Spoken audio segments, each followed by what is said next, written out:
Assalamualaikum warahmatullahi wabarakatuh.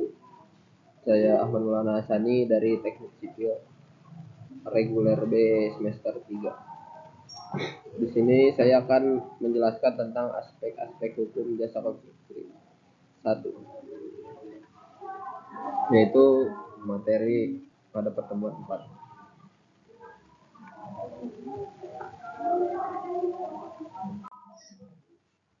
Yang pertama ada dasar hukum konstruksi yang tercatat pada Undang-Undang Nomor 2 Tahun 2017 tentang jasa konstruksi, Nomor 28 Tahun 2002 tentang bangunan gedung, Nomor 38 Tahun 2004 tentang jalan, Nomor 1 Tahun 2011 tentang perumahan dan kawasan pemukiman, Nomor 20 Tahun 2011 tentang rumah susun, Nomor 6 Tahun 2017 tentang arsitek, Nomor 17 Tahun 2011 tentang sumber daya air, dan Nomor 11 Tahun 2020 tentang cipta kerja. Jasa konstruksi adalah layanan konsultasi perencanaan pekerjaan konstruksi. Layanan jasa pelaksanaan pekerjaan konstruksi ini terbagi menjadi dua, yaitu pengguna jasa dan penyedia jasa. Itu bisa perorangan dan badan usaha yang berbeda, hukum maupun non-hukum.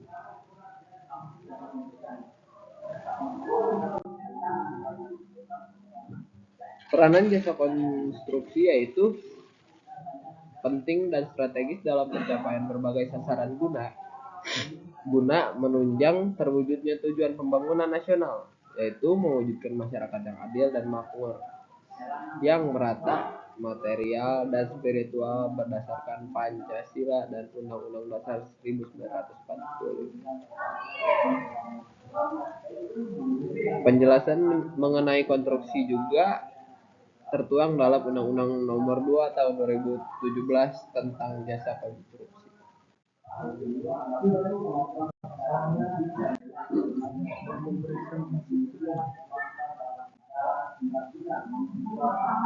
Jasa konstruksi menurut Undang-Undang Nomor 2 Tahun 2017 adalah layanan jasa konsultasi konstruksi atau pekerjaan konstruksi.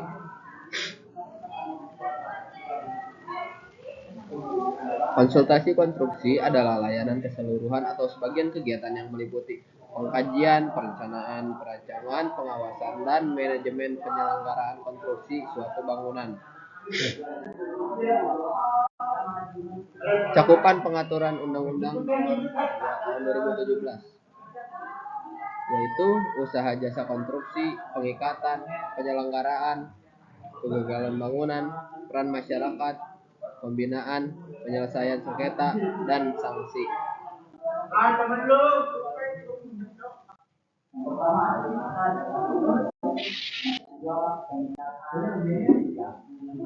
Asas dan tujuan.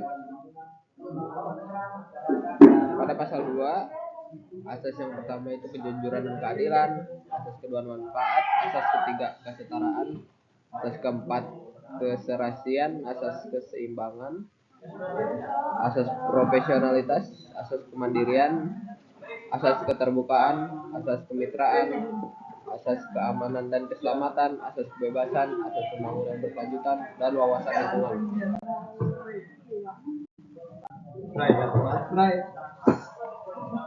Tanggung jawab dan wewenang. Terus yang ketiga ada usaha jasa konstruksi.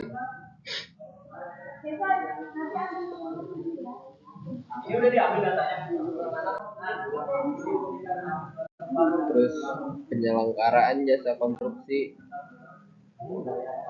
tertuang pada pasal 38 sampai 58 yang bisa kalian baca sendiri.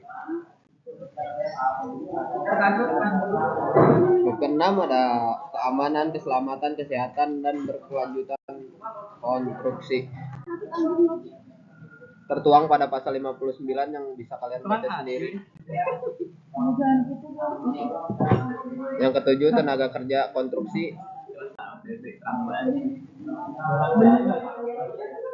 yaitu terbagi menjadi pelatihan sesuai standar kerja, kualifikasi, operator, teknis, analisis, dan ahli, klasifikasi arsitektur sipil, mekanikal, elektrikal, tata lingkungan, dan manajemen pelaksanaan.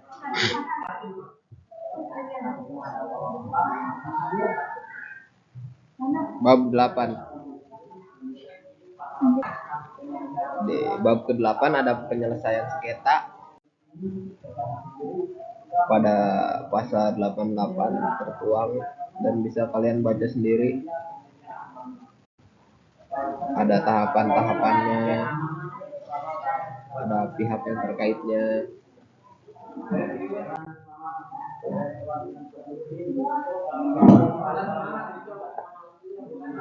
Bab ke-9 ada sanksi dan administratif, tertuang pada pasal 89 sampai 90 yang berisi usaha perseorangan yang tidak memiliki tanda daftar usaha perseorangan, BUJK dan BUJKA yang tidak memenuhi syarat IUJK yang berlaku, BUJK yang tidak memiliki SPBU sesuai pasal 30 ayat 1.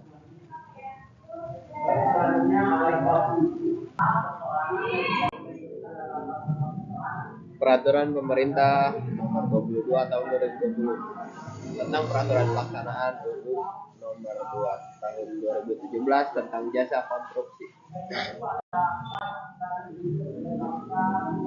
Di sini ada bagannya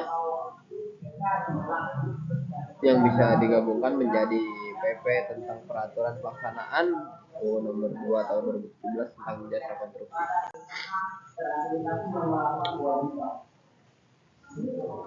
Pasal 2-nya itu tentang tanggung jawab dan kewenangan, struktur usaha dan segmentasi pasar jasa konstruksi, penyelenggaraan usaha jasa konstruksi, dan selanjutnya.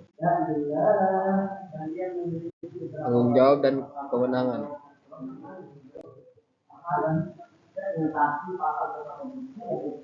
Tanggung jawab pemerintah pusat yaitu 1. Peningkatan kemampuan dan kapasitas usaha, 2. Penciptaan iklim usaha yang kondusif, 3. Terselenggaranya jasa konstruksi yang sesuai standar keempat. Yang keempat ada peningkatan kompetensi, profesionalitas, dan produktivitas. Yang kelima meningkatnya kualitas penggunaan MPK, teknologi, dan TKDN. Nomor 6 ada peningkatan partisipasi masyarakat, dan nomor 7 ada penyediaan sistem informasi jasa konstruksi. Ini tata cara pelaksanaannya itu yang pertama dari pemerintah provinsi ke pemerintah kabupaten kota.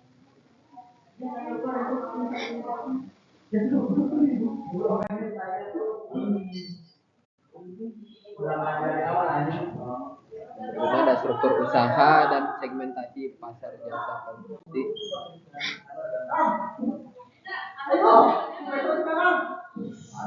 Jenis usaha jasa konstruksi yaitu jasa konsultasi, yang kedua ada pekerjaan konstruksi, dan yang ketiga ada pekerjaan konstruksi terintegritas. Struktur usaha jasa konstruksi.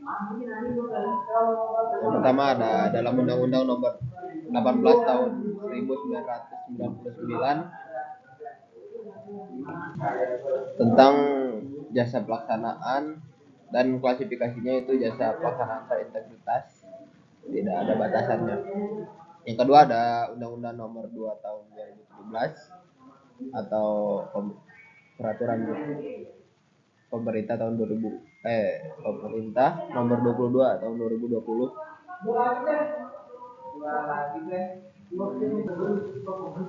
yaitu tentang pekerjaan konstruksi terintegritas, dan klasifikasinya ada bangunan gedung dan bangunan sipil. Ini ada layanan usaha jasa konstruksi. Selanjutnya ada penyelenggara jasa konstruksi. Penyelenggaraan jasa konstruksi dilaksanakan dengan ketentuan yaitu asas nyata, Standar keempat, kemampuan usaha sesuai kompetensi dan kinerja baik. TKK bersertifikat, standar remunerasi minimal jabatan ahli, tanggung jawab profesional jabatan ahli, penggunaan sumber daya konstruksi dalam negeri, dan inovasi teknologi, usaha rantai pasok konstruksi lokal.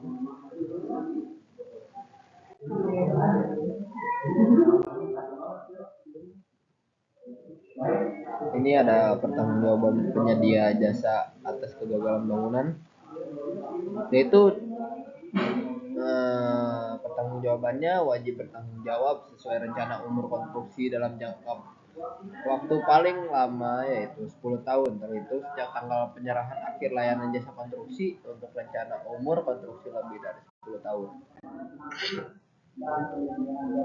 Selanjutnya ada penyelesaian sengketa konstruksi tertuang pada pasal 91 sampai 96. Pembinaan jasa konstruksi. Adapun pelaku pembinaan yaitu pemerintah pusat, pemerintah daerah provinsi, pemerintah daerah kabupaten kota. Partisipasi masyarakat. Masyarakat dapat berpartisipasi dalam pengawasan, pemberian masukan dalam perumusan kebijakan, dan forum jasa konstruksi. Sekian dari saya, kurang lebihnya mohon maaf. Wabillahi taufiq wal hidayah. Wassalamualaikum warahmatullahi wabarakatuh.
Assalamualaikum warahmatullahi wabarakatuh. Jadi di sini saya akan menjelaskan materi pertemuan kelima tentang aspek hukum konstruksi 2, yaitu pendirian BUJK dan pengadaan atau tender.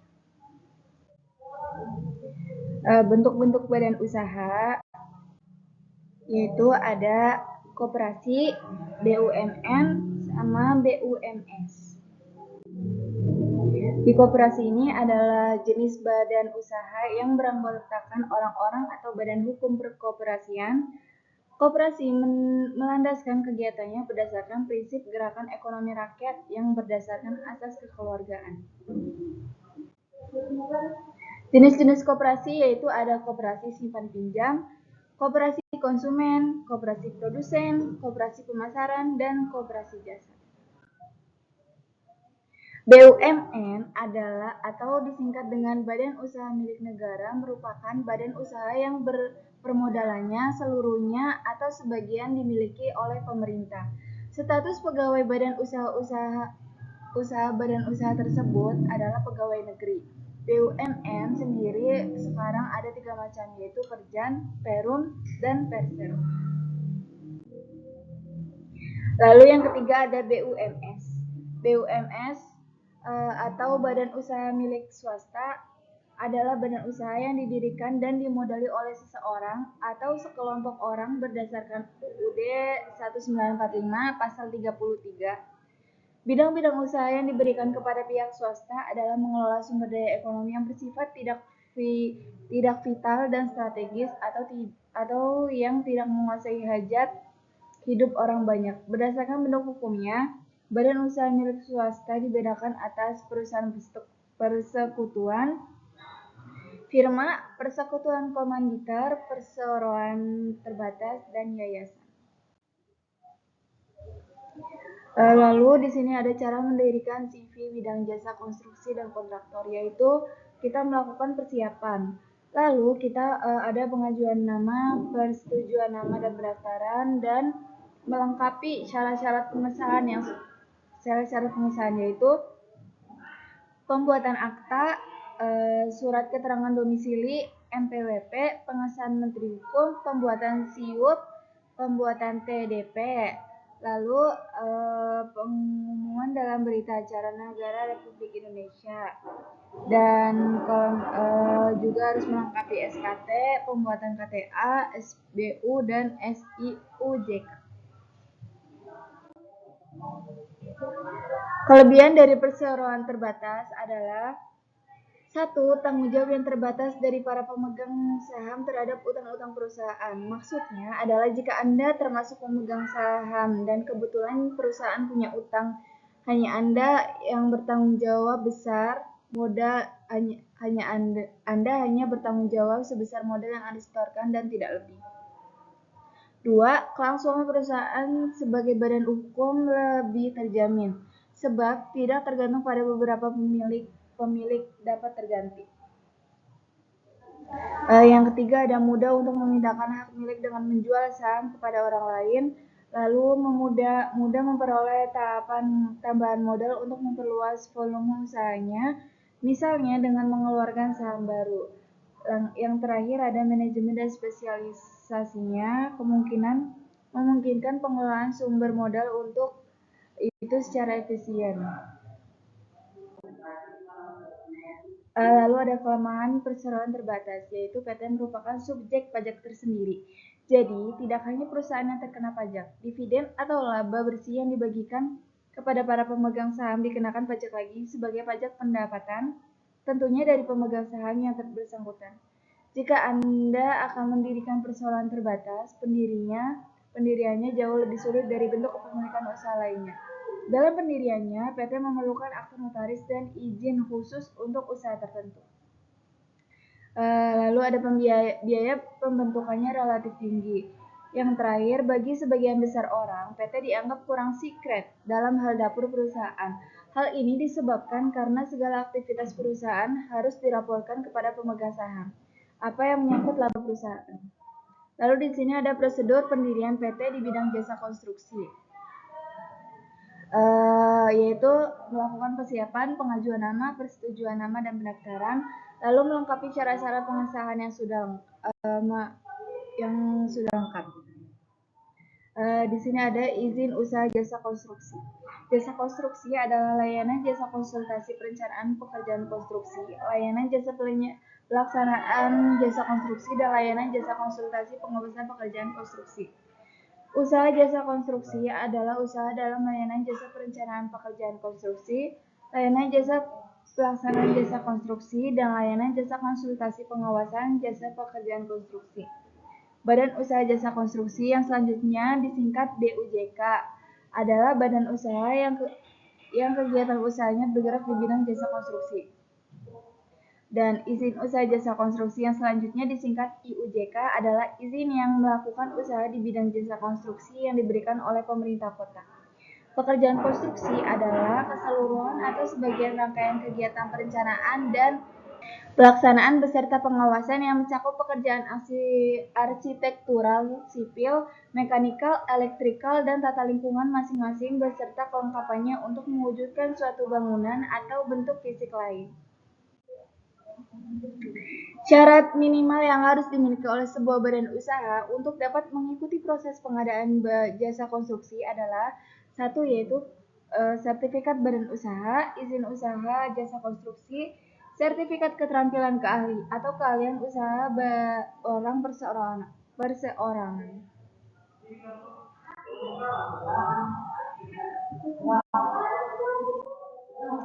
Lalu ada pengadaan barang atau jasa pemerintah. Pengadaan atau barang jasa pemerintah yang selanjutnya disebut sebagai pengadaan barang atau jasa adalah kegiatan pengadaan barang atau jasa oleh kementerian atau lembaga atau perangkat daerah yang dibiayai oleh APBN atau APBD yang prosesnya sejak identifikasi kebutuhan sampai dengan serah terima hasil pekerjaan. Pengadaan barang atau jasa melalui swakelola yang selanjutnya disebut swakelola adalah cara memperoleh barang atau jasa yang dikerjakan sendiri oleh kementerian atau lembaga atau perangkat daerah atau kementerian, lembaga, perangkat daerah lain, organisasi kemasyarakatan atau kelompok masyarakat. Pelaku usaha adalah setiap orang perorangan atau badan usaha baik yang berbentuk badan hukum maupun bukan badan hukum yang didirikan dan berkedudukan atau melakukan kegiatan dalam wilayah hukum negara Republik Indonesia. Penyedia barang dan jasa disebut penyedia atau adalah pelaku usaha yang menyediakan barang atau jasa berdasarkan kontrak. Di sini yang menghasilkan B atau J yang tepat untuk setiap uang yang dibelanjakan, yaitu mendorong pengadaan berkelanjutan, mendorong pemerataan ekonomi, meningkatkan penggunaan produk dalam negeri, meningkatkan peran serta UMKM, meningkatkan peran pelaku usaha nasional, mendukung pelaksanaan penelitian dan pemanfaatannya. Prinsip pengadaan itu ada yaitu efisien, lalu transparan, efektif, terbuka, bersaing, adil, dan akuntabel. Pengadaan barang atau jasa dalam peraturan presiden ini meliputi barang, pekerjaan konstruksi, jasa konsultasi, dan jasa lainnya. Lalu pengadaan barang atau jasa dilaksanakan dengan dua cara, yaitu swakelola dan penyedia.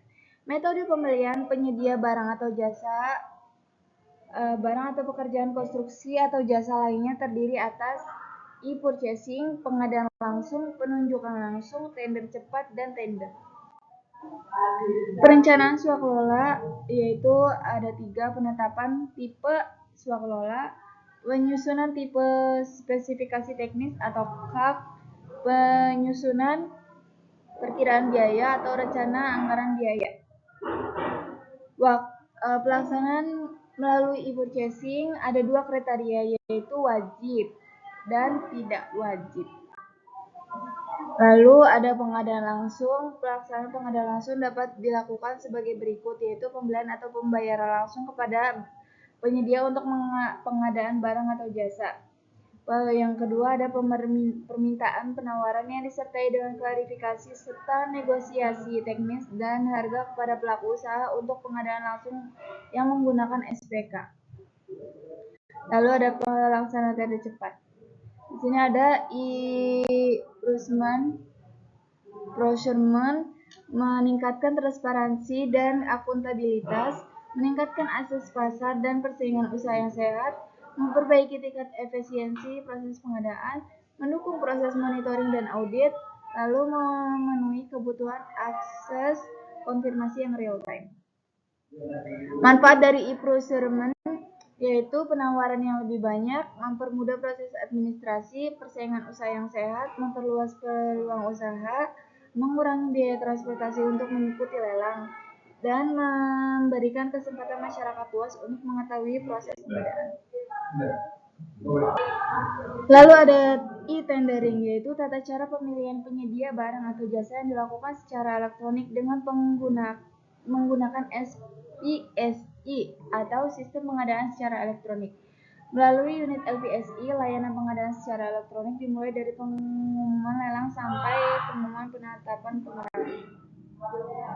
Dan ada e-purchasing, yaitu tata cara pembelian barang atau jasa melalui sistem katalog elektronik atau e-catalog. Dan itulah materi yang dapat saya sampaikan pada materi kelima ini. Terima kasih. Wassalamualaikum warahmatullahi wabarakatuh. Selanjutnya di sini ada kontrak dan skema pembiayaan.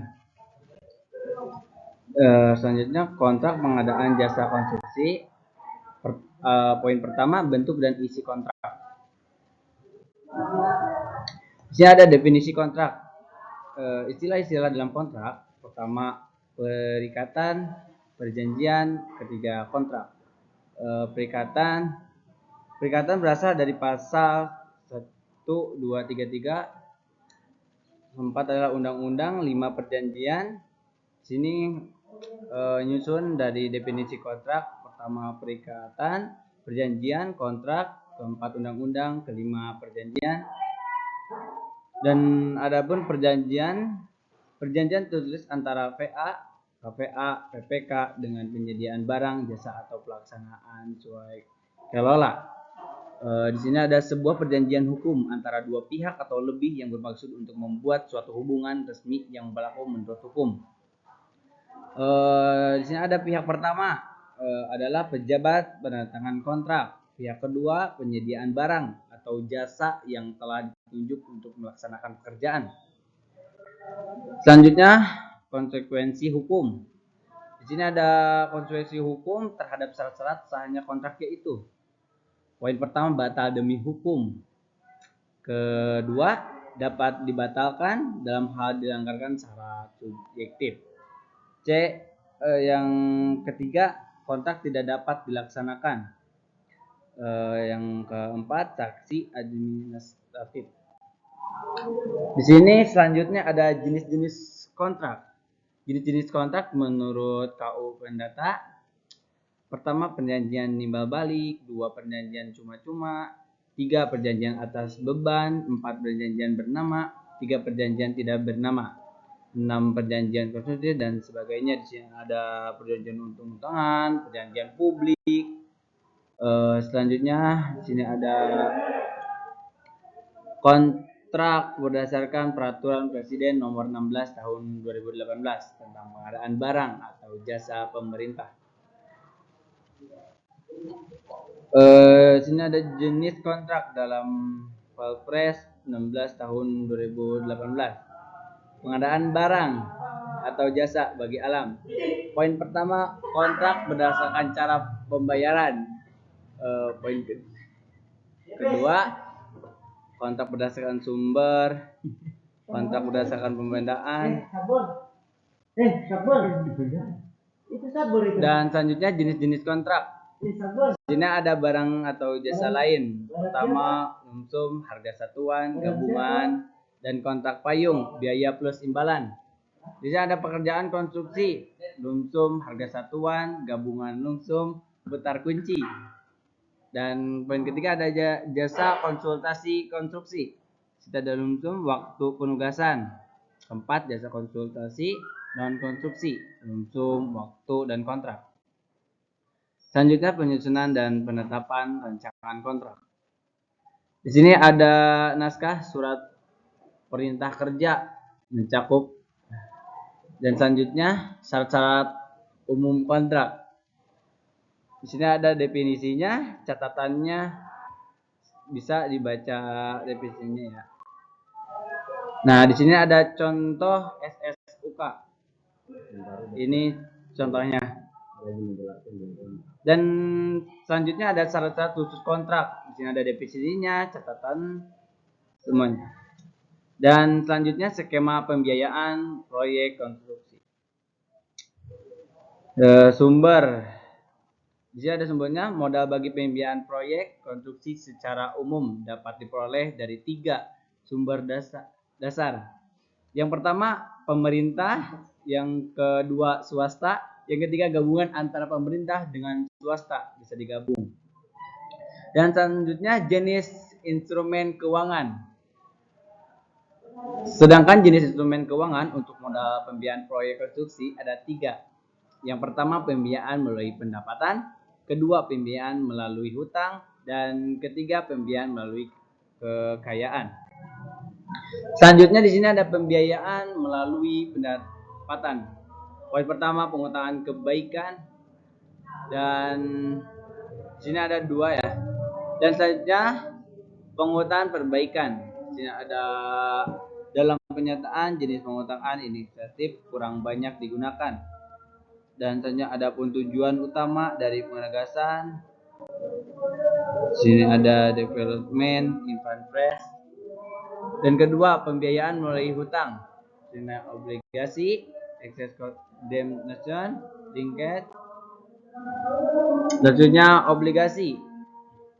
Pada dasarnya, obligasi juga merupakan bentuk pinjaman yang dilakukan oleh pemerintah dan perusahaan daerah untuk membiayai investasi prasarana. Dan poin kedua, sumber dana obligasi diperoleh melalui mobilisasi dana di pasar modal. Sini ada poin ketiga bisa dibaca, poin ketiga tadi kedua, sekarang ketiga. Dan di sini pembiayaan melalui kekayaan, joint venture dan consension. Dan bisa dibaca juga ada tujuan utama. Apa sih joint venture itu? Merupakan kerjasama antara swasta dengan pemerintah. Dan consension beberapa contoh adalah kontrak jasa, kontrak manajemen, kontrak sewa, BOT.